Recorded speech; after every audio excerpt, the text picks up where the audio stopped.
The phone buzzed at 1:07 a.m., slicing through the dark like a siren. One notification. One name I never expected. Karen L., my boss's wife. My heart slammed so hard, I thought it might wake my own wife sleeping inches away. I stared at the screen, thumb shaking, every instinct screaming not to open it. Then the message preview loaded and the world tilted. I'm so sorry. You deserve to know what your wife has been doing with my husband. I didn't breathe.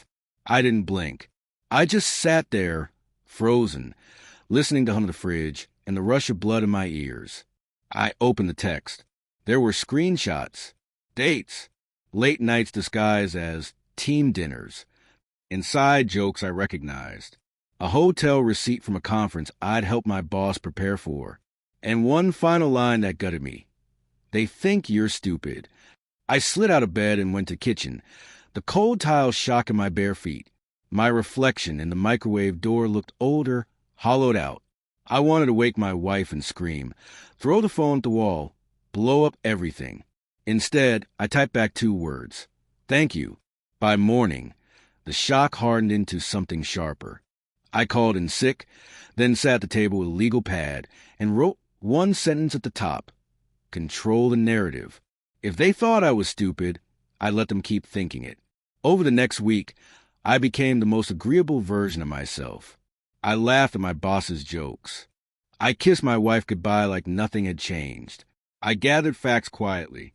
Calendar invites, expense reports, emails that said too much when you read between the lines. Karen kept sending things. She was methodical, angry, precise. We never met. We didn't need to. We were aligned by betrayal. The plan came together on a Thursday. The company was hosting a charity gala. Big donors. Press. My boss loved the spotlight. He asked me to prepare a short slideshow.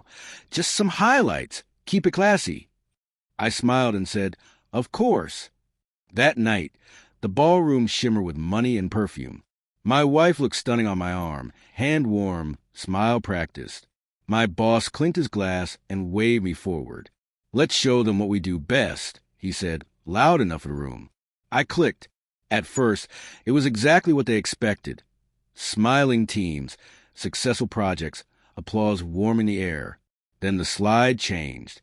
A calendar entry popped up, highlighted. Another. A third. The applause thinned, confused. My boss frowned. My wife's fingers tightened on my sleeve. Next came the receipts. Cropped, clean, undeniable. Dates aligned. Locations repeated. Gasps rippled like a wave. I didn't add commentary. I didn't need to.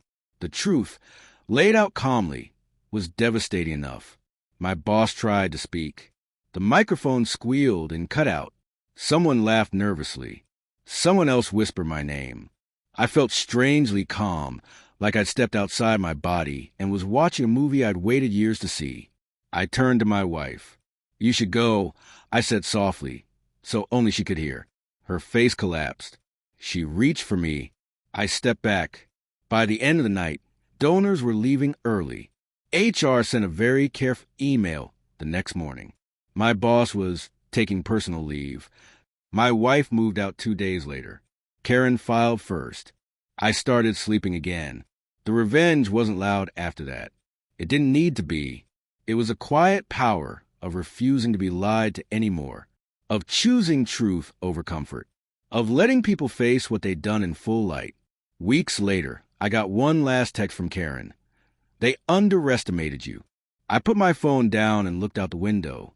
The city kept moving. So, did I.